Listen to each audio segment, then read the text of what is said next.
자, 1880년대. 네. 내가 어떻게 했지? 뭐뭐 있다랬지? 1880년대. 통조림값. 아, 통조. 림값, 거중방. 통조림값, 거중방. 통조림값. 그래서 내가 예전에 이제 네. 통조림값, 거중방. 리기무화문, 신식군대, 별기군. 자, 조선책략 들어왔어. 2차 순위타 누가? 김홍집. 자, 조선책략 갖고 들어왔어. 그래서 조미, 소, 통상조약이 체결됐어. 네.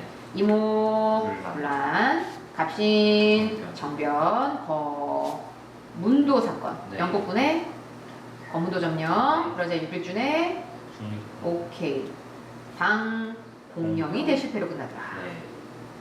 배상금만 이모군란 때 일본에게 무슨 포조야? 재물포. 재물포조야. 갑신정변 때 일본에게 또 깽값 지불한 게 한성조야. 반공령까지. 네. 배상금만 3번. 네. 이렇게 되면 농민들은 이 무렵에 다시 제2의 세도 정치, 내가 그러니까 삼정에 다시 또 문란이거든. 네. 그 다음에 영국상 면제부대 수입, 일본으로 곡물이 무제한으로 유출되는 거, 이거 진짜 완전 스트레스지. 근데 네. 반공령 맞이 실패 끝나. 그러니까 이대교주 최시영. 자, 동학의 이대교주. 동학은 1대교주가 따로 있어. 네. 최죄우. 우리 이거 조선시대 말 후기 부분에 나올 거야.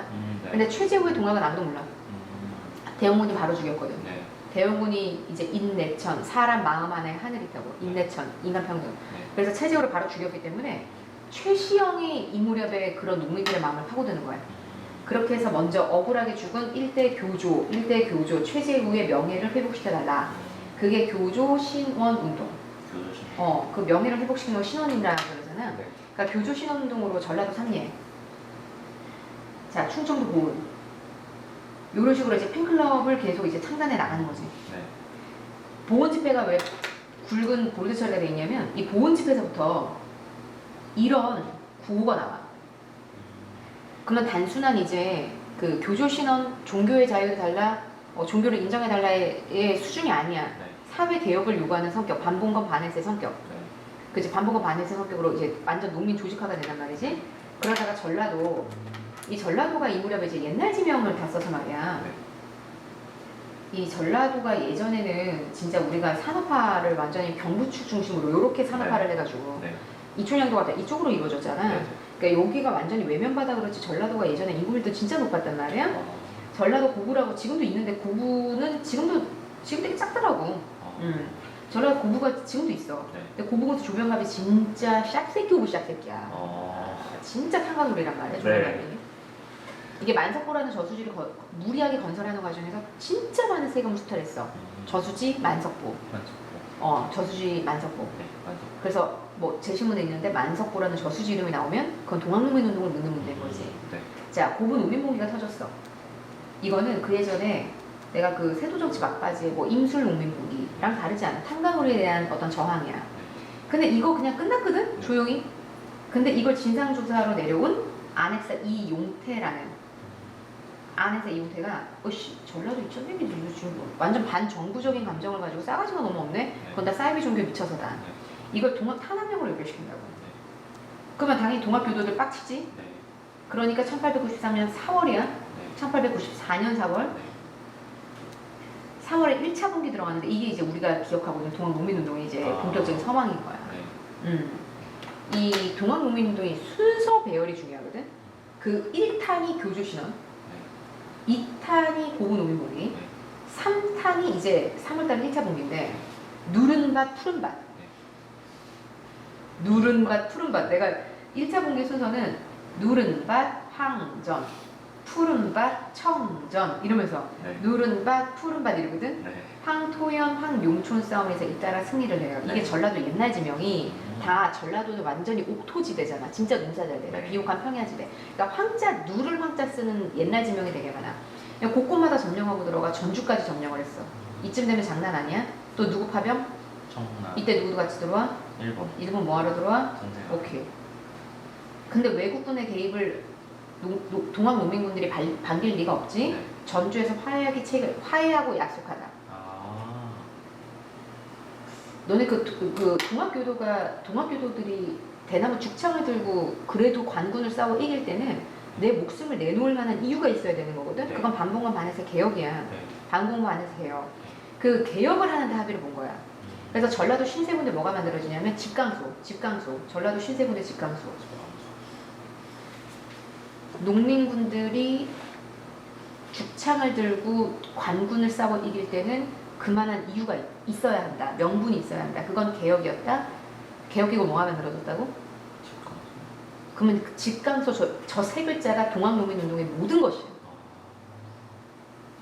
동학농민운동하면 그냥 집강소야. 네. 집강소 물으려고 내는 문제인 거야. 집강소를 가기까지 순서 배열 물을 수 있고, 교주신원 1탄, 고분농민봉기 2탄까지 3월달 1자 분기, 곳곳마다 점령, 집강소 설치. 그러니까 전라도에서 집강소가 설치되고 패전개혁안이 발표가 되거든. 이게 농민군들이 꿈꿨던 개혁. 여기서 자체 개혁에 들어가고 서울에서도 개혁의 필요성을 느껴. 네. 교정청을 만들거든. 근데 실제로 교정청에서 개혁 못해. 왜냐? 청일전쟁을 유리하게 끌고 나갈 일본이 느닷없이 경복궁을 점령할 거거든. 일본군이 경복궁을 점령하는 바람에 9월달에 다시 2차 붕괴하는 거야. 그러면 2차 붕괴 원인은 뭐다? 경복궁. 그렇지. 일본군이 경복궁 점령.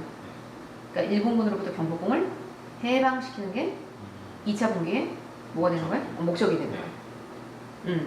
그래서 이제는 충청도를 지나 경기 뚫고 서울까지 가야 되는 거예요. 네. 그래서 충청도 논산에서 직격을 하는데 충청도 공주를 넘지 못해. 공주 우금치 전투에서 패배를 하며 녹두장군 정봉준이 그 다음 달 체포가 되거든. 네. 그러면서 동학농민운동 끝.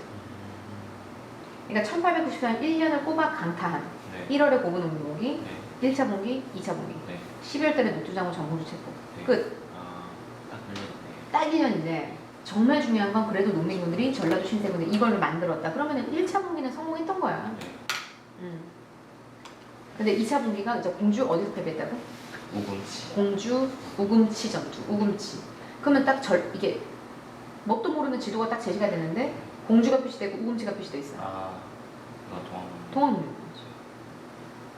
그리고 공주는 역사적으로 보면 충청도 대전 옆이거든. 네. 거기는 옛날 백제의 수도야. 그렇죠. 백제가 첫 번째 수도가 서울이었어. 위례성. 네. 그다음 쫓겨 내려간 거 한강 빼기고 쫓겨 내려간 것이 공주였어. 네. 그지? 그다음에 고려 시대 때 보면 세금 수탈에 저항하는 무신 정권 때 수탈하는 그 수탈에 저항하는 농민 봉기도 터지거든. 공주 명확소의 난이라고. 그것도 되게 중요한 그 시대의 키워드야. 네. 공주 명확소의 난. 네. 그러니까 여러 시대를 아울러서 공주 문제를 낼 수 있다는 거야. 여러 시대를 아울러 공주 문제를 낼 수 있다. 네. 여러 시대를 아울러 평양 문제를 낼 수 있다. 여러 시대를 아울러서 원산 문제를 낼 수 있다. 그게 한국사 능력 검증의 특징. 수능에도 없고 네. 어디에도 없어. 네. 그런 유형. 신기하다. 그다음에 유네스코 세계 문화유산이나 이런 거에 대해서도 질문할 수 있다. 다만 나 유네스코 세계 문화유산 공부한 적 없는데 없어도 정신만 똑띠 차리고 키워드만 야리고 있으면 답이 보인다. 내가 아는 데서. 네. 그러니까 내가 배운 주요 스토리에서 문제는 다 나온 거지. 네. 그러니까 왜 우리가 오지선다가 이게 왜 답이고 이게 왜 답이 아닌지 일일이 설명할 필요가 없잖아. 그쵸. 답만 골라내면 되는 거잖아. 답은 골라낼 수 있어. 이렇게 배우면. 네. 오케이? 네. 이게 왜야 내통하는 자는 엄징한다. 토지는 평균하여 분산한다. 이게 진짜 농민들이 말했던 거. 근데 왜 이거 굵은 글자 처리되어 있냐면 나머지는 당시 서울에서 하는 가보기업 때 받아들여져도 이거는 끝내 받아들여지지 않아서. 자, 가보 을미개혁은 이렇게 되는 거거든. 아까 동학농민군 1차 공기 있었어. 네. 자, 서울에서 뭐가 만들어졌다고? 교정청. 하지만 일본군이 어디를 점령해? 경복궁을 점령해. 그러면 실제로 교정청 없애버리고 일본식 개혁되고 뭘 만들 거냐? 궁국 기무처를 만들 거야. 그래서 이 궁국 기무처에서 실제로 해 나가는 게 1차 가보기예요. 그 사이에 동학농민군 2차 봉기 터졌어. 네. 2차 봉기를 완전히 끝내는 게 12월이야. 네. 그러니까 1894년 12월로는 동학농민군도 완전히 끝났고 다음 년도 1895년을 맞이하는데 네. 이때부터 2차로 턴. 1차 가보기업과 2차 가보기업의 차이점. 1차 가보기업은 궁극기무처에서 실제로 개혁을 해. 근데 일본의 의도와는 다르게 개입을 전혀 못해. 청일전쟁하느라 졸라 바빠. 네. 빡세. 근데 12월이 되지 내부적으로 동아농민군 완전 진압했어. 네. 청일전쟁 완전 거의 이겨가. 네. 그러니까 일본이 좀 더 개입하려고. 네. 그래서 궁극기무수 없애버려. 네. 궁극기무수 없애버리고 뭘 만들 거냐면 그 10년 전 갑오개혁 때, 갑신정변 때 일본으로 망명 나왔던 인물 중에 김옥균 나중에 상하이에서 암살됐고 네. 서지필도 미국으로 망명 나갔고 네. 박영효라고 아, 20살. 27, 서재필이 20살. 네. 박영효 27 그때 당시. 네. 김홍집이 당시 영의정이야. 그렇게 해서 김홍집, 박영효, 열림내가. 이 박영효가 친밀적 인물이거든. 네. 그래서 이 박영효를 앞세워 2차 가복에 조금 더 개입을 많이 하는 거야. 이러는 사이에 해가 바뀌어서 1895년이 되는 거지. 네. 그래서 2차 가복역은 1차 가복역 이렇게 5달. 그 다음 2차 가복역 그 다음 연도까지. 이렇게 궁극기 묻혀, 그 다음에 김홍집, 박영효, 열림내가. 네. 박영효가 친밀적 인물이야.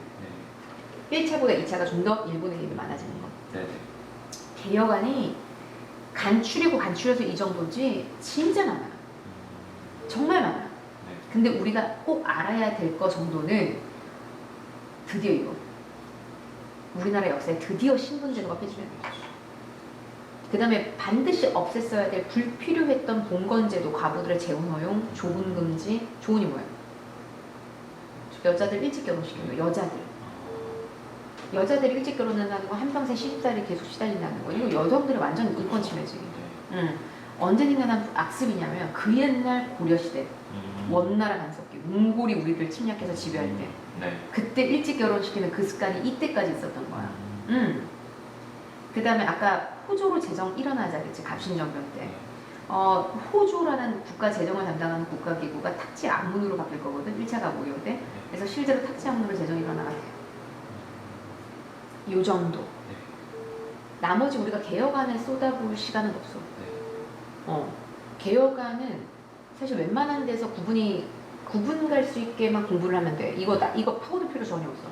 자, 2차 가보기하고 궁극기무수 폐지하고 이제 김홍집, 박영효, 열린내가 여기서 제일 중요한 건 사법부가 돕니다. 드디어 우리나라는 재판을 사법부에서 해. 네. 이제는 판사가 법원에서 따로 해. 그전 누가 있게? 수령이. 지방 사또들이 재판까지 했어. 이제는 행정권과 사법권이 분리가 되는 굉장히 중요한 순간이었고, 그 다음에 우리가 2차 가보격 들어가자마자 홍범 14조가 발표가 됐는데, 이 홍범 14조는 옆에 이거 홍범 14조. 이게 언제가 2차 가보격 때 발표가 됐어. 자, 2차 가보격 발표됐어. 근데 우리가 1, 2차 사실 거의 구분 안 해도 돼. 문제를 풀면서도. 자, 2차 가보격 때 발표가 된 건데 탁지함으로 재정 일어나. 이런 말이 나오죠. 왜냐면 천국에 의탁하는 생각을 끊어버려라. 이건 청일전쟁에서 누가 이겼다는 얘기일까? 일본이. 그렇죠. 그 다음에 사람을 사는데 문벌에 구애하지 않는다. 이거는 인간평등, 신분제 폐지. 그 다음에 인재 등용의 방법을 넓히겠다. 과거제도 폐지합니다. 과거제도는 이미 매간매직의 장포가 된 지가 오래야. 그러니까 없앴어야 될 봉건제도야. 자, 2차 가보기 때 발표된 홍범 14조, 그거 발표됐던 2차 가보기 때 이것도. 내가 아까 그 고종의 성격을 뭐라고 했는데. 나 꼰대라고 얘기 꼰대라고 얘기 안 했는 거야? 고종? 꼰대라네. 뭐죠? 내가 샌님이라고 그랬지. 쌤님. 샤이가이. 네. 부끄럼 많고. 한평생 그냥 머리춤 받고 공부했으면 딱 어울리는 학자 스타일. 네. 학자 스타일. 그래서 이 남자가 진짜 교육에 대한 열의는 엄청나. 그래서 왕실의 안전이 너희들 신문의 교육에 있고 국가의 부담도 너희들 시민의 교육에 있고 다 교육을 되게 강조해. 그래서 실제로 한성사범학교라고 요 학교는 되게 중요해. 2차 가보기 1895년인데 이때 발표돼서 한성사범학교가 1895년 2차 가보기 때 이제 만들어졌는데, 그 사범학교가 누구 양성하는데? 그치. 네. 우리나라는 영어와 수학을 가르칠 수 있는 선생님이 없었겠지. 네. 그러면 우리나라 초창기 때 영어와 수학을 가르치는 근대적인 학교 언제 생겼냐면 1883년. 우리나라 최초의 근대적인 사립학교가 원산 사람들이 모금활동을 만들었어. 원산 사람들이 모금활동을 만들었다. 원산 학사라 그러거든. 자, 원산 사립학교. 이게 1883년 최초로. 네. 근대적 사립 최초. 근데 이게 중요한 게 아니라 86년 영재를 육성하는 공립학교. 유경공원이 1886년에 만들어졌는데 고종이 직접 만들었어. 외국인 선교사를 다 투입해서 선생들로. 근데 선교사를 다 뛰쳐나갔어. 조선 양반 애들을 어떻게 가르쳐? 그 싹퉁머리 없는 애들은. 다 뛰쳐나갔거든. 그때 이제 고종이 생각한 건 우리 조선 사람들이 조선인들을 가르쳐야 되는구나. 그래서 이게 유경원이 파행된단 말이야. 그래서 학교가 문 닫았단 말이야. 그래서 다시 한성사범학교, 그러니까 2차 발표 때 이런 글을 발표하면서 제일 먼저 만든 학교가 한성사범학교. 그래서 오케이? 네. 그러니까 이게 최초의 학교는 아니고 이미 학교가 있었는데 선생들을 이제 만들어내는 거지. 네. 자, 그 다음에 해가 바뀌어 1895년. 그때 청일전쟁 누가 이겨? 1번이죠. 일본이 이겨. 자, 청일전쟁 일본이 이기거든. 일본 남부 시모노세키라는 곳에서 시모노세키 조약을 체결해. 네. 그 시모노세키 조약이 그거야. 청일전쟁에서 완전 일본이 이겼다는 뜻이요. 네. 일본이 전쟁 배상금 2억냥을 받아내는데 그게 중요한 게 아니고 야오등을 여기를 얻어내. 일본이 여기를. 야, 지금 조선을 먹고 조선으로 어떻게든 한반도, 그러니까 이게 대륙으로 진출하고 싶어서 미쳐 있는 나라가 야오등반도 한복판을 딱 점령하고 들어가면 일본은 미친다니까. 우리나라 한일 월드컵 때 4강 진출이 문제가 아니라니까. 이때 미친다니까 진짜. 광신도가 된다니까. 그러니까 막 일본이 미쳐서 막 날뛰어서 막 너무 기뻐서 기리기리 날뛰고 있는데 러시아가 그 모습을 보면서 뭐라고 생각해? 저 새끼들 봐라. 그 다음에 저 산둥반도 이권은 다 독일이 갖고 있고 그 밑에 이권은 프랑스 갖고 있거든. 더 밑에 이건 영국인데 영국까지 갈 것도 없어. 러시아랑 영국을 손잡지 않아. 그리고 그러니까 이 러프독 세 개 나라가 뭐 하는 거야? 이게 이제 이 전문 용이 다구리, 이게 다구리, 일본 다구리. 그러니까 세 개 나라랑 전쟁을 할 거야? 아니면은 요동을 그냥 토할 거야? 어쩔 수 없이 토할 수밖에 없는 거야. 결국 우리가 그걸 뭐라 그러냐면 그 유명한 상구 간섭이라고 이거는. 들어봤던 기억이 있나? 러프독 세 개 나라의 상국 간섭. 어디? 러프독 세 개 나라의 상국 간섭. 그걸로 일본이 굴복을 한 거야. 그럼 가만히 보니까 민씨가 가만히 보니까 누가 더 센 거야? 러시아가 센 거야, 일본이 센 거야? 러시아가 훨씬 센 거야. 그러니까 그때 친일 박영유를 잘라. 너 이 새끼 꺼져. 이런다고. 그래서 다시 김웅집으로 친러 내각을 또 만드는 거야. 러시아 편으로 완전 돌아선 거지. 그러니까 친러 정책을 완전히 펼쳐야 되니까 일본은 빨리 러시아에게 뺏기는 세력을 많이 해야 되거든. 그래서 위미사변을 저지르는 거야. 바로 다음 날. 러시아 편으로 돌아서 민씨를 바로 죽인 거야. 그리고 다시 친일 내각을 만든 거야. 그게 3차 을미개혁. 1차, 2차 끝났잖아. 다시 3차 을미개혁. 그 을미개혁에서 사람들이 완전히 빡칠 만한 게 나온 거지. 단발력. 이게 최초의 내가 아까 뭐로 이어지다 그랬어? 을미의병. 이게 을미의병으로 이어져. 이제는 옛날에 그 위장적 사가들이 상소 쓰고 있잖아. 이제 상소문만 쓰지 않아. 주목적으로, 이제 진짜 무기 들고 나왔어. 일본어 타도를 부르시는데 그런 일본군에게 에어싸여있는 한 남자가 있단 말이야. 와이프가 죽었는데 울지도 못하고 있는 남자. 고종은 궁궐이 계속 점령당한 채로 마누라가 죽었는데 울지도 못한다니까. 그게 곡소리도 못 내. 그러니까 일본어 타도를 부르짖는 조선인들, 거기 일본 애들이 정말 이게 딱 돌면 자기까지 죽일지도 모르잖아. 아마 고종의 심정은 그거 아니었을까? 나 죽는 게 두려운 것보다 내가 죽으면 앞으로 이 나라가 어떻게 될까? 적어도 그 정도의 사명감은 가지고 있었던 사람인 듯해. 이 사람은. 이 사람의 일대기를 보자면. 내가 이 조선 마지막 왕이 될 수는 없는 거 아니야. 그러니까 일단 궁녀로 여장을 하고.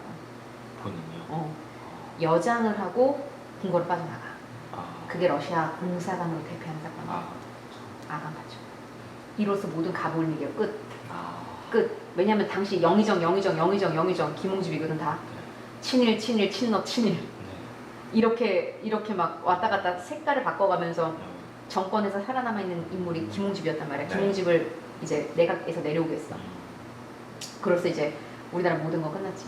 이게 이제 가불미개혁 끝났지. 체조개혁 끝났지. 자, 아간파천으로 이 모든 사태 끝이 났어. 아간파천. 단발령 폐지했고.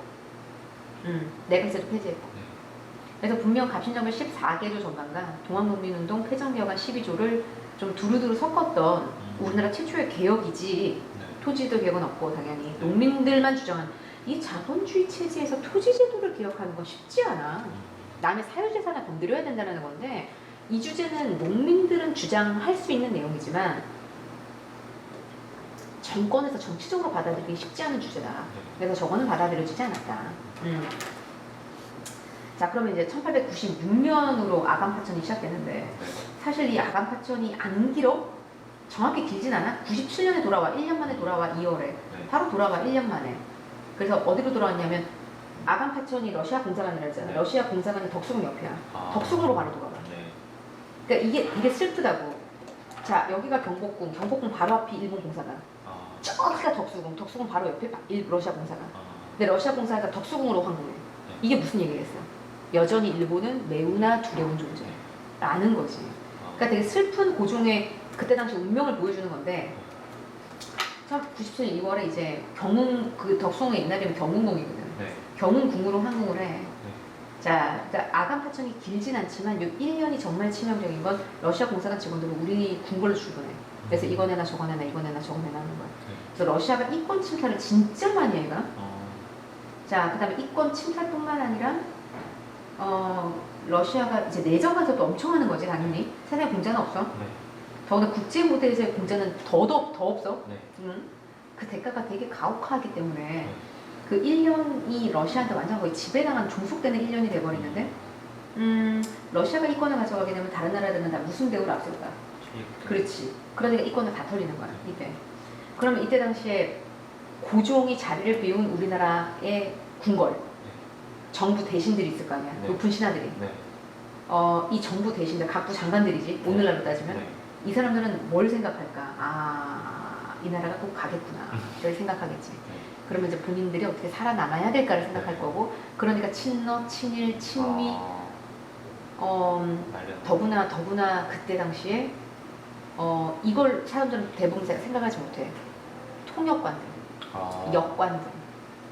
역관들이 제일 먼저 매수됐어. 역관들이 맘먹고 농간 부리면 이거는 우리나라가 식민 지배를 이제 한마디로 이 무렵에 이권이 많이 털려서 식민 지배를 함에 있어서 역관들 매수가 진짜 많았거든. 그러니까 역관들이 통역을 잘못하게 되면 이걸 완전히 그냥 뭐 놀아나는 거지 뭐. 그러니까 정말 치명적인 1년을 보내는데, 독립국가로서의 위상이 땅으로 떨어지는 요 1년이라는 시기에 반어법적인 단체가 등장하니 독립신문이 발간되고 독립협회가 창립이 돼. 이걸 주도한 거 서재필. 자, 그 유명한 서재필은 갑신장만의 막내로 참여했다가 실패하고 네. 미국으로 망명. 우리나라 최초의 미국 시민권자. 네. 거기서 제공했거든, 미국 여자가. 그래서 우리나라 최초의 미국 시민권자. 필립 제이슨. 네. 그 남자가 이제 미국에 머물면서 매일매일 아침마다 사람들이 신문을 읽는 것은 얼마나 이게 계몽에 도움이 되는 것인가. 그러니까 초창기 때는 이거를 건립하는 과정에서, 독립문을 건립하는 과정에서 돈을 이제 모았던 것이고, 처음에는 고종이 황공을 요구했지만 고종은 돌아왔지. 네. 고종이 돌아온 이후에 러시아의 내정 간섭은 계속됐었거든. 네. 이때가 이제 국호를 뭐로 바꿀 거냐면 우리가 대한제국으로 국호를 바꿀 거야.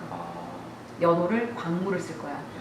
그래서 광무라는 연호를 따 광무 개혁에 착수하게 될 텐데, 대한제국을 수립해 광무 개혁을 이제 시작해. 광무 13년에 나라는 망하니까, 나라를 뺏기니까 사실 뭐 대한제국 요 국호 자체는 굉장히 슬픈과 아픔이지만, 요 때가 이제 마지막 사실은 바람이지. 우리나라가 어떻게든 살아남아 보려는. 그러니까 이 광무 개혁 최고는 사실 독립협회가 서울 종로에서 이때부터 만민공동회라는 집회를 열 건데, 만민공동회가 얼마나 처절하게 몸부림을 쳤는지 보면 10,000명의 사람들이 막 진짜 집단으로 몰려들어 열강들이 이권 치다 반대투쟁. 그래서 실제로 러시아가 할 때 이권을 제일 많이 털어갈 때니까 러시아가 그래서 부산 앞바다 저령로라는 섬에다가 석탄빚을 만들겠다고 그 섬을 뺏으려 했거든. 그것도 저지시켰지. 러시아 재정문도 철수시켰지. 되게 많이 했어. 이건 독립협회 한계점이기도 한데 독립협회가 반어투쟁만 많이 했거든. 왜냐면 러시아가 그때 제일 셌기 때문에. 그 다음에 기본권 확대 운동 뭐 이런 거. 앞서서 가부울민개혁 때 상당히 철폐된 분권제도가 많기 때문에 이거에 대한 의식개혁. 근데 진짜 최고는 이거 하려고 그랬어. 중천의회설. 자, 이들이 결의했던 이제 그 개혁안이 허니육조야. 허니육조는 광무정부에 제출이 됐어. 그래서 광무개혁 때 반영이 될 뻔했어. 1. 외국인에게 의지하지 마요. 이게 당시에 우리나라 운명을 보여주는 것이기도 한데, 개혁안 6가지에 첫 번째부터 외국인에게 의지하지 말라가 나와. 우리 운명이 이때 당시에 이제 이 나라의 색깔이 보이는 거지. 두 번째, 외국과의 이권에 관련된 계약이나 조약은 각 정부 대신들이 혼자 독단적으로 팔아넘기고 있었거든. 그러지 말고 중추원 의장이 합동나는 거야. 그러면 중추원은 이들이 만들고 있던 의회야.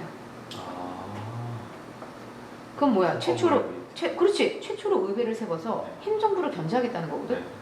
행정부의 독단을 견제하겠다는 거야. 네. 이건 입헌군주국이잖아. 어. 입헌군주국 수립을 상정하며 중추원 의장이 합동나라의 나라. 이들이 만들고 있던 의회 이름이 중추원이요. 입헌군주제를 추구하려고 그랬고 만민공동회와 이름이 살짝 다른 관민공동회라는 뜻은 이 관민공동회는 정부 지식인들이 있다. 전현직 관료들이 많이, 그러니까 전직 관료들이 많이 참여했어. 네. 그래서 이 헌의옥조라는 대화는 냈지. 그래서 중추원을 구체적으로 어떻게 만들 것인가, 고종이 어떻게 만들 것인지까지 다 연구해봐라. 그래서 50명의 의원을 선발하자까지 구체적으로 다 나왔어. 그럼 광무개혁 때 최고의 성과는 중추원이라는 의회 설립이 될 뻔했다고. 네. 근데 이런 의회가 만들어지면 그때 당시 정부 대신으로 어떻게 되는 거야? 엿대는 거죠. 맞잖아. 그쵸. 이 역사가 진짜 더럽게 반복되는 건 그런 수고파 관료들은 네. 이런 개혁적 인물들이 뭔가를 하려는 액션을 어떻게든 덮고 막아야 돼. 네. 그럼 어떻게 모함을 해야 되겠어? 저들이 우리나라 황제를 폐위시키고 공화정을 하려 한다. 그래서 결국 만민공동회를 탄압, 결국 만민공동회는 공화정을 하려 한다는 모함 속에 해산을 맞이하고 독립협회도 끝나는 거야. 독립신문도 끝나는 거야. 이렇게 개혁의 움직임은 또 한 번 좌절이 된 거야. 또 한 번 좌절이 된 거야. 결국 이 나라는 외국이 우리나라를 무너뜨린 것인가, 외세가 무너뜨린 것인가, 내부에서 자멸한 것인가를 생각해보게 만드는 주제가 이런 주제인 거야. 역관들이 매수가 되고 정부 대신들이 돌아서고 과연 그랬을 때 황제가 주도하는 개혁이 얼마나 먹혀들 수 있었겠으며 결국 이제 마지막에 몸부림이었던 만민공동회의 관민공동회의 이런 헌육주마저 끝이 난 거니까 그래서 이 백정이 나서서 백정 박성춘이라는 사람이 나서서 관민공동회 연설을 할 정도로 백정이 나서서 이 정도로 이제 독립협회는 상당한 민권의식 향상에 기여했다는 거지. 자, 고종은 1년 만에 돌아왔고 연호로 광무개혁에 착수했어. 옛것을 근본으로 새로운 걸 참고하겠다라는 점진적 개혁을 표방했어. 이게 이제 황구단이라고 지금 이건 다 사라지고 요건 남아있어. 웨스턴 조선 호텔이라고 저기. 명동 안쪽에 있어. 지금 그 안쪽에 있어. 남산 밑에. 거기 있어. 자, 근데 이제 중추원이라는 의회 설립은 결국 좌절이 돼버렸고 고종 입장에서는 독립협회도 나를 배신한 세력, 정부 대신들을 믿을 수가 없어. 그러면 그때 당시 고종 입장이면 이제 나를 대신할 아버지도 없고 와이프도 없고 그 다음에 정부 대신들은 다 매수가 됐고 개혁적인 인물들도 나를 다 폐위시키려 했던 세력이래. 그럼 이 세상 누구를 믿을 수 있을까? 아들을 믿을 수 있어. 아들이 저기 뭐 이게 없는데 별로. 그러니까 이 세상 내가 누구랑 앞날을 상의해야 될까? 할 수 있을까? 누구와 상의를 할 수 있을까? 내가 누구에게 권력을 나눠줄 수 있을까? 그치. 그래서 이 나라의 입법, 행정, 사법, 군통수권, 조약, 체결, 비준권 그거를 대한국, 대항제 나 하나한테 다 주는 거야. 자, 대한국 부자에게 대한국은 만세불변할 전제정치고 대한국, 대항제 무한한 군권, 육해군 통솔, 법률 제정 다 나한테만. 자, 그럼 막판에 고종이 권력에 눈이 멀어가지고 이게 돌았느냐? 아니지. 권력에 눈이 멀어 돈 게 아니고 이 세상에 누굴 믿을 수 있을까? 아마 고종은 이거를 짤 때쯤은 직감할 거야. 어떤 걸 직감하냐면 을사늑약 같은 게 체결될 수 있겠다라는 걸 직감하는 거야. 나 모르게 이 나라의 앞날이 누구한테 팔려나갈 수 있겠다는 걸 직감하는 거라니까. 그리고 불안한 예감은 꼭 더럽게 맞아 떨어지는 거야. 그 불안한 예감은. 분명 조약을 체결할 수 있는 비준권은 고종만이 갖고 있음에도 불구하고 그 우려했던 사태, 권한도 없는 새끼들이 가서 사인한 거, 이게 또 강대국들에 의해서 그냥 국제적으로 효력을 발휘해버리고 고종은 어디에도 이 조약은 무효다라는 걸 미국을 붙잡고 아무리 설득해도 미국은 아예 들을 생각도 안 하고 그런 거지 뭐. 거중조정 위반 당하고 이런 거지 뭐. 그러니 봐, 대한국 국제라는 헌법이 발표가 되고 원수부, 황제 직속의 군사기관. 원래 권력의 강화의 가장 전제 조건은 군사 통솔권을 내가 다 장악하는 거야. 군사 통솔권을 장악한 사람이 원래 국정인이지. 원래 국정인인 거예요. 그러니까 이 나라가 민주공화국 대통령 제2기 대통령이 국가통수권 갖고 있잖아. 그래, 원수부. 황제가 공관 다 장악하는 거고 토지 소유 증명서. 요즘은 만약에 우리 아파트 한 채 갖고 있니? 내가 누구랑 수업할 때였지? 남고 수업을 할 때 하도 이 동네 부자 네. 돈 많은 애들 많으니까. 디귿 고등학교. 디귿 고등학교요? 같은. 아니 그래. 다른 거야. 네. 그거 아니고 욕할 뻔했어. 그게 아니고 아무튼 무슨 고등학교야. 무슨 네. 고등학교 내가 수업을 할 때 이런 이 파트였나 이거였나 봐. 네, 네. 그래서 야 솔직히 말해 건물 있는 사람 이랬다고. 아, 네. 본인 명의 건물이 있을 수 있어. 이 동네는 그쵸. 충분히 있을 수 있어. 네. 그 대치동에서 수업하면서 절대 안 되는 게 우리나라 검찰 가기. 왜? 겁나 분명히 있거든. 그러니까 이 검찰 쪽이나 뭐 변호사 이쪽 가기, 그러니까 법조인 쪽 가면 안 되고, 대한의협 가면 안 네. 되고. 우리는 웬만큼 한 100명 모여 있으면 네. 종합병원 차리잖아. 네, 맞아요. 정형외과, 피부과, 네. 안과 다 나와. 네, 다 우리 나와요. 종합병원 다 차릴 수 있죠. 네. 내가 이제 애들한테 야 건물 있는 사람. 그러니까 애들이 뭐야 이제 갑자기 거야. 건물은 뭐 사실 뭐 네. 확률적으로는 적지. 네. 그랬더니 뭐야 그랬더니 그거 있으면 한국사 해요? 이러는 거야. 그러니까 건물 있으면 한국사 하냐고요 지금. 오더로 수능 봐요. 되게 현실적인 네. 말이지. 그치 건물 있으면 수능 볼 필요 없지. 지금 이 시국에 건물이 있으면. 자꾸 내가 만약에 있다고 어떤 애가 손들면 내가 되게 상처받을 뻔했는데. 그래서 내가 니네가 만약에 아파트나 부동산 한 채 소유하고 있으면 자 저기 그 동사무소 주민자치센터 가면 등기대 줘. 등기대 주잖아. 네, 왜냐면 네. 부동산 등기부등본 네, 네. 등기대 주잖아. 그 등기가 일제강점기 때 생겨난 일본식 표현이야. 네. 그 전에 지게인 거야. 토지소유 증명서. 네. 지게인 거야 지게. 광역에서 최초로 생겨났어. 자 내가 이거를 3대 개혁이라고 빼놓은 건 네. 내가 정한 3대 개혁이야. 시험 문제 3가지만 나오니까. 네. 근데 이 3가지가 더럽게 많이 나와. 진짜 많이 나와. 자 그럼 지기가 나오잖아. 다음 주 가보기역의 내용이 아닌 거야. 그건 광무기역이거든. 네. 그러니까 이걸로 풀 수 있는 문제가 진짜 많아. 자 그다음에 간도와 독도가 이 무렵에 우리나라 영토가 좀 분쟁이 있는데 간도관리사 이범인을 받으면서 우리나라 행정력이 미치고 있었고 황제 칙령 41호라는 거 이따 뒤에 한 번 더 나올 건데 원래 황제 명령을 칙령이라 그래. 41호를 발동해서 울릉을 군으로 승격시키고 울릉 군수가 독도까지 가닥게 할 거야. 이래 놨단 말이야. 그러니까 독도는 우리 땅, 간도는 우리 땅. 다만 성과가 있을 리가 없다라는 거지. 바로 나와요. 간도가 어디가 간도야? 저 위에. 자 역사상 백두산이 어디게? 우선 여기가 한반도 꼭대기. 한반도 꼭대기야. 네. 여기가 중국이랑 맞닿아 있으니까 몇쯤? 거기쯤은 백두산일 것 같지. 네. 우리나라 한국인 중에 백두산 찍을 수 있는 사람 거의 못 봤다. 내가. 진짜 못 봤어. 네. 백두산 여기야. 어. 그러니까 우리나라 한반도 지도 보면 이렇게 꼭지점 이렇게 두 군데 딱 네. 꼭지점 이렇게 두 개 발생해. 딱 이렇게. 이게 백두산이야. 해발고도 2,744m.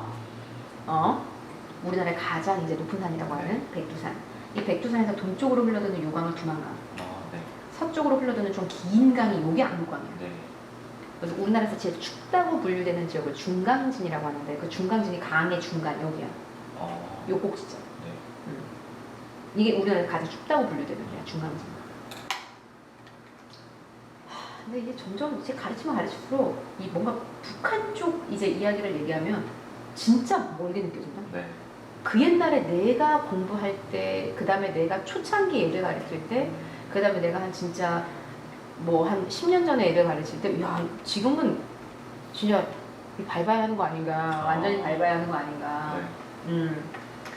자 이렇게 해서 이게 압록강이거든. 응?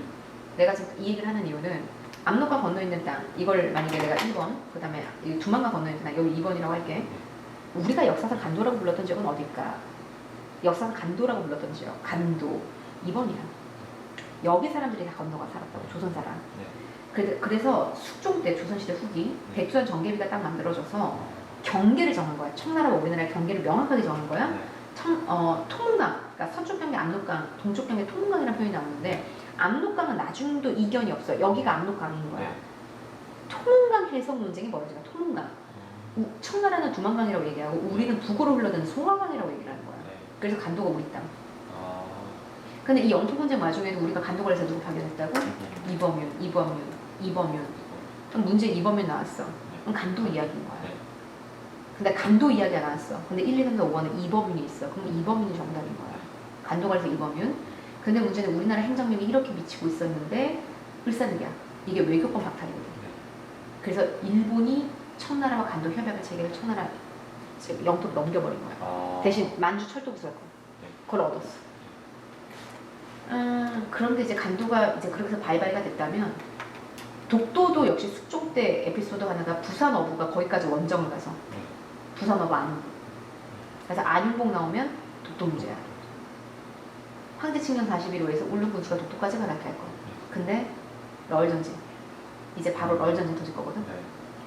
러시아는 전쟁을 안 벌일 수가 없잖아, 일본이. 그렇죠. 가까스로 청을 이겼는데 청나라를 이겨서 아까 무슨 반도를 받았다고? 그 시모노시키 조약에서 여기 있는 거. 야오둥, 네. 요동. 야오둥을 얻었잖아. 근데 바로 무슨 간섭 때문에 조졌어. 무슨 간섭? 삼국 간섭, 러프도. 네. 그 순서 보이면 네. 나중에도 헷갈려. 네. 그러니까 발음을 일어나 시켜야 돼. 러프도 세 개나리 삼국 간섭인 거야. 그러니까 삼국 간섭으로 빵 떴지 이후에 러시아 공사관으로 대표했잖아. 네. 아간파천으로 빵 떴지. 네. 그러면 삼국 간섭 아간파천으로 결국에는 러시아가 세력을 너무 키웠기 때문에 일본은 또 한 번 깨야 되는 거야. 1대1로 맞짱 떴으면 절대 못 이겨. 일본이. 자, 일본 뒤에 누가 있다? 영국. 영국의 무한 지원을 받은 일본이 희종일관 전쟁을 웃으면서 끌고 나가. 그래서 이 무렵 전쟁 도박사들이 러시아한테 다 걸었거든. 다 졌어. 러일 전쟁에서 일방적으로 일본이 완전 그냥 눌러버린 거야. 그때 아주 일본이 전쟁을 여유 있게 끌고 나갔기 때문에 시마네현, 다케시마 이렇게 가져가 버린 거죠. 러일 전쟁 중에 일방적으로. 러일 전쟁 중에. 자, 그러면 러일 전쟁이 터졌잖아. 진짜 이 나라가 전쟁을 할 줄 아는 나라라니까. 일본이. 한반도를 중심으로 러시아와 일본 이렇게 벌일 전쟁이야. 그러면 아까 그 옛날에 청일전쟁 때 말이야. 청일전쟁을 유리하게 끌고 나가 왜 일본이 어디를 점령했지? 경복 궁을 점령했지. 네. 이번엔 러일 전쟁이 딱 시작되자마자 군사기지 사용권 얻어. 아. 우리나라 한반도로 곳곳마다 군사기지 사용하는 거야. 네. 근데 얘네들 얍삽을 봐라. 전략상 필요한 지점을 수시로 활용할 수 있다 그러면서 뭐라 그래? 본협정의 취지에 위반하는 협약을 제3국과 맺을 수 없다. 즉 러시아한테 못 준다. 그러니까 이 무렵에 그때 당시에 그 서울역을 중심으로, 그러니까 지금의 그 서울역을 중심으로 한 30만 명 규제가 다 군사기지 사용권으로 안 넘어가거든. 그게 지금 이태원 용산 일대를 커버할 정도의 정말 넓은 땅이었어. 그거를 나중에 광복 이후에 미군정이 그대로 8만 평을 그대로 쓰거든. 그게 미군기지야, 용산. 그러니까 얼마나 오랜 세월 그 땅이 우리 땅이 아니었냐는 거지. 그래서 이번에 그 평택기지로 다 이전을 하고 그 남산이 공원화 된다는 건 진짜 우리나라 영토였으나 우리나라 땅이 아니었던 굉장히 의미가 너무나 남다른 땅인 거지. 진짜 이제 진정한 우리 땅이 되죠. 이게 한일 의정서. 자, 군사기지 사용권. 자, 두 번째 1차 한일과. 그러니까 전쟁을 하고 있는 와중에도 고문을 파견할 정도니까. 메가타와 스티븐스. 얼마나 전쟁을 여유 있게 끌고 나가냐는 거죠. 결국 마침내 전쟁에서 일본이 완전 승리. 그래서 미국이 나 필리핀 먹을 때 너 조선 먹어. 2차 연맹동맹. 그다음 러시아가 무릎 꿇은 거 호추마스. 그래 버리니 이제 적이 없어. 눈치 볼 것도 없어. 거칠 것도 없어. 대한제국에 제일 먼저 뭘 뺏어가? 외교권. 왜? 국제 무대에서 대한제국을 없는 나라로 만드는 거야. 그러니까 국제 무대에서 대한제국을 완전히 그냥 투명하게 그냥 아예 없는 국가로 만들어버릴 일본이 외교권이지. 그러니까 제일 치명적 권한을 일단 제일 먼저 뺏어간 거 일사늑이야. 그게 통감부 설치. 이또 히로무미가 통감으로 들어오는 순간 전국적인 의사회견 난리 날 거고 자결하는 사람 교과서에는 그 현직 관료들의 몇 명 이름밖에 안 나오지만 사실은 애국지사들은 이 무렵에 진짜 많이 자결해. 부끄러워서 어떻게 하늘 아래 부끄러워 어떻게 사냐. 응? 나라를 팔았는데. 그 다음 황성신문에는 장전 시위가 방송되고 오늘 밤 목놓아온다. 고종은 해가 특사. 고종 헤이그다 특사 파견한 것도 이것도 일종의 러시아의 계략인데 완전히 러시아가 일본한테 너무너무 빡이 치니까 이때 럴전에서 지고 나서 너무 빡이 치니까 일종의 일본을 먹이려고 이때 당시 러시아 황제가 고종한테 헤이그 초청장을 보내. 그러니까 초청장을 받았기 때문에 고종은 그쵸. 정식으로 보낸 거예요 외교관을. 네. 이준, 이위종, 이상설 3명의 헤이그 특사를. 근데 그게 알고 보니까 러시아의 일종의 계략이고 일본은 완전히 그거를 문제 삼아 고종을 퇴위시킨 거죠. 네. 고종을 퇴위시키고 4일 만에 추진하게 한 신효예요. 행정부 장관 아래 차관들을 일본으로 싹 바꾸고 그러니까 시정 개선에 관해 통감의 지도를 받는다. 통감 추천을 일본이 한국까지 인용하다. 통감에 관한 연락해 오는 거거든. 네. 고종을 퇴위시키고 나서 네. 물론 명성황후의 아들인 순종이 즉위를 하지만 순종이 뭐가 의미가 있어? 아무 의미가 없지. 사실상으로 군주제가 이게 끝난 거지. 고종이 퇴위당하는 순간은 군주제의 종말이야 우리나라. 그래서 이제 현실에 맞는 공화제를 주장하는 최초의 단체도 그때 등장할 거야. 신민회라고.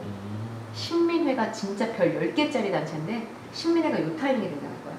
그 다음에 이제 군사권 박탈. 그래서 해산당한 군인들 다 의병에 합류하기 때문에 을사의병보다 더 커지는 게 정미의병이야. 정미의병 전쟁 수준으로 확대돼. 그 다음에 이후 사법권 박탈, 칠법권 갖고 있는 외국인들 다 추방. 그 다음에 경찰권, 마지막 주권. 우리가 왜 친일파하면 이완용만 얘기하겠어. 이완용이 이거에 사인을 했으니까. 그래서 이 조약의 불성립함은 상상컨대 이또도 스스로 알 수 있는 바이거늘 개돼지 새끼만도 못한 박재순 이게 이제 을사오적의 대표야. 네. 이게 이제 장전의 항해 문서문 실려간 건데 황성신문에 실렸고 그다음에 최익현은 작년에 저들이 한 있는 작년 10월에 저들이 한 해. 왜냐면 이 사람이 구속된 게 1906년이거든. 네. 자 최익현 배웠는데 오늘 처음 나온 사람 아닌데 들어봤나? 오늘 들어봤나? 들어본 것 같기도 하고. 저들이 비록 외인이라고는 하나 아, 네. 실로 양적과 다를 바 없사옵니다. 외양 일체로. 외양 외양 일체로. 네. 뭐를 반대했던 거지? 강화도 조약 체계를 반대했던 거지. 네. 그 유생이야. 그 유생이 이때 의병을 일으켰어. 그러면은 이때가 최익현 나이 74세야. 와. 옛날 74세는 오늘날에 한 94세는 거뜬히 넘거든. 그러니까 대단한 거지. 이 남자 74세 나이로 쓰시마 섬에 끌려 들어가 물 한 모금 먹지 않고 순국했어. 진짜 단독 문제로 많이 나오는 남자. 내 최익현한 거 딱 2개. 외양일체론 또 하나가 이거. 을사의병장. 그 다음에 을미의병 같은 경우는 그 10년 전 을미사병과 단발령의 원인이었고 아강파천 이후 고종이 단발령을 철회했기 때문에 대부분 다 자진 해산했단 말이야. 네. 근데 을사의병 같은 경우는 최초의 평민 출신 의병장이 등장하는 굉장히 놀라운 결과로 이어져. 신돌석은 최초 평민 출신 의병장. 신돌석. 태백성 호랑이. 이 사람 별명이 태백성 호랑이야. 그 어디서 활동했냐면 경상북도 해안가랑 강원도 그 산악지대를 막 주무대로 활약을 해서 최초의 평민주의 의병장이 등장했다는 거 이제 의병 운동이라는 게 전 계층으로 확산됐다는 거랑 또 하나 이때는 없었고 이때 등장했던 게 있어서 이때는 없었고 이 사이에 등장했던 단체 그게 독립협회야. 그러니까 사람들의 민권 의식이 정말 많이 좋아졌다는 걸 네. 보여주는 결과지. 네. 평민 출신 리더는 상상 못하잖아. 네. 그다음 전미의병인데 고종 강제퇴위가 이때야 거기다 군대 해산까지. 그래서 국제법상 교전단체로 인정할 것을 요구하는 서한을 갖고 영상안을 보내기도 하고 13조 창의군의 결성 서울 진공작전. 진공작전이 뭘 것 같아? 다 비워버린다. 그렇게 해서부터 할 수도 있겠구나. 이게 번개 없으는 게 진공포장 아닌가? 네. 자, 이 모습. 포위망을 좁혀 들어와. 포위망을 좁혀 들어와 조져버리겠다. 네. 이런 거지. 자, 포위망을 좁혀 들어오겠다. 서울 진공작전. 네. 근데 결국 실패하고 서울 진공작전 실패 이후에 남한 대토벌 작전이라는 이름으로 우리나라 의병자 싹쓸이 되거든. 이게 1909년 일이야. 국권피탈까지 몇 년 남았다? 1년. 국권피탈까지 1년 남았어. 그러니까 국내에서의 무장투쟁은 더 이상 불가. 이때 살아남은 사람들은 간도나 연해주로 빨리 도망간 사람들. 그래서 간도나 연해주의 거점을 만드는 거지. 간도나 연해주에. 자, 나철 5기호는 오적암살당. 무슨 오적이야? 을사 늑약을 체결했던 그 오적을 얘기하겠지. 이거 실패한 이후에 나철은 간도로 옮겨서 단군 신앙으로 종교를 만들거든. 네. 대종교라는 종교 들어봤나? 아. 대종교가 국내에는 없는데 네. 지금도 간도에 살고 있는 조선. 조선족들은 대종교가 정말 많아. 그래서 네이버에 찍어보면 몇만 명 나와. 대종교 교인이. 단군 신앙이야. 네. 그 다음에 전명훈장이나 미국 유학생은 아까 1차 한일협약 때 외교관으로 외교 고문으로 들어온 스티븐스. 네. 얘 망언하고 다니거든. 이 돈은 한국의 은인이고 을사늑약은 한국의 은총이다. 막 이지랄하고 다니거든. 그래서 두 명이 쏘러 가요. 전명훈장이나. 네. 죽여요. 오. 그 내가 이승만을 진짜 비호감으로 여기는 사람 중 1인인데 네. 이승만. 네. 알지 이승만. 네. 네. 이승만을 내가 가장 비호감으로 여기는 이유 중에 하나가 전명훈 장인환이 이때 미국 샌프란시스코에서 스티븐스를 죽였을 때 변호를 부탁해 이승만에게. 당시 이승만은 미국 조지 워싱턴에서 학부를 나오고 미국 정치학을 전공했어. 조지 워싱턴에서 학부 나와 하버드에서 석사를 해 프린스턴에서 박사를 했어. 학벌이 되게 좋네요. 지리지. 지리지 학벌이. 지금도 그 정도 지금도 그 학벌이면. 정도 학벌이면은 야 뭐 우리 친척 중에 그런 애가 없어야 다행이지. 네. 비교당하니까. 네. 그렇잖아. 그러니까 그때 이제 이 사람한테 변호를 좀 해달라고 부탁을 하는데 이제 미국에서 미국인 죽였으면 처벌받아야지. 이제 이러면서 완전히 진짜 친미론자였거든. 그래서 결국에는 이승만의 변호를 거부했던. 전명훈 장인은 처벌받았지. 그래서 안중근 하얼빈. 안중근 하얼빈에서 누구 죽였어? 하얼빈에서. 이또 히로부미를 죽이더라. 그게 1909년. 그러면 이제 1908년에 전명훈 장인환이 샌프란시스코 이제 스티븐 죽였고, 네. 그다음에 안중근이 하얼빈에서 1909년에 이또 히로부미를 죽였으면 이게 국권 피탈 전에 있었던 양대 의거인 거야. 네. 국권 피탈 전에 있었던. 네. 그래서 국권 피탈 들어가게 되면 최고는 윤봉기로 홍콩 의거. 윤봉길 의사가 홍콩 공원에서 자 교육 언론 산업 활동을 통해서 독립을 수호하겠다라고 생각하는 사람들도 있어. 네. 그러니까 무장 투쟁을 통해서 이 나라 독립을 지키겠다도 있고, 네. 우리나라 민족의 저력을 길러서 민족의 독립을 지키겠다도 있어. 러일 전쟁 중에 일본이 정말 한가히 여유로웠다 그러잖아. 네. 일본이 우리나라 놀고 있는 데 황무지 개항권을 요구하거든. 네. 보안회라는 단체가 나서서 황무지 개항권 요구를 저지시켰어. 네. 우리가 일본을 상대로 싸워 이긴 게 없거든. 네. 근데 이거 이겼어. 왜 그랬을까? 사실 일본이 포기한 거나 다름없어. 이겼다라는 표현은 조금 그런 것 같아. 네. 이유는 지금 조선인들을 자극해서 황무지개항권 얻겠다고 조선인을 자극하는 것보다 어차피 러일 전쟁에 집중해 러일 전쟁을 승리로 하고 나면 한반도 전체가 내 건데 뭐더러 자극을 해. 네. 그렇잖아? 일본은 계산이 굉장히 빠르기 때문에 이걸 얼른 포기했단 말이야. 보안해야? 네. 보안해? 와. 그 다음에 독립협회 출신 인사들이 입헌정치, 입헌군주국을 연구해. 헌정 연구를 해. 의미가 있어? 1905년에 헌정 연구하는 거? 1905년이 뭐가 치료되는 게? 네. 사늑약, 을사늑약이 1905년. 러일 전쟁 승리하자마자. 네. 러일 전쟁이 1904년, 러일 전쟁 승리하자마자 1905년 11월. 을사늑약이 체결되는데 아무 의미 없어. 그래서 뭘 만드냐? 대한차관회로 이어갈 거야. 전국에 이 정도 규모. 엄청나. 월 잡지도 가능해. 근데 그 다음 년도 고종이 어떻게 되려 해? 강제 퇴위되려 해. 그거 반대 투쟁하다가 사라졌어. 그럼 지금부터 만들어지는 애국계몽 단체가 드러내놓고 활동하면 통감부가 냅둬? 다 조져. 다 죽어. 자, 이때 등장하는 애가 별 10개의 단체가 있어, 신민회. 네. 정말 중요한 단체. 자, 첫 번째 비밀결사. 그래서 오래 활동해. 국권 피탈 후까지 활동해. 그래서 1911년 배고인 사건. 105명 집단 독식이거든. 그때 사라져. 네. 그 다음에 고종 사라졌어. 사실상 군주제 끝났다 그랬지. 최초로 공화제를 주장. 그 다음 세 번째 남만주 삼원봉. 아까 내가 남만주 여기가 우리나라가 아니지? 네.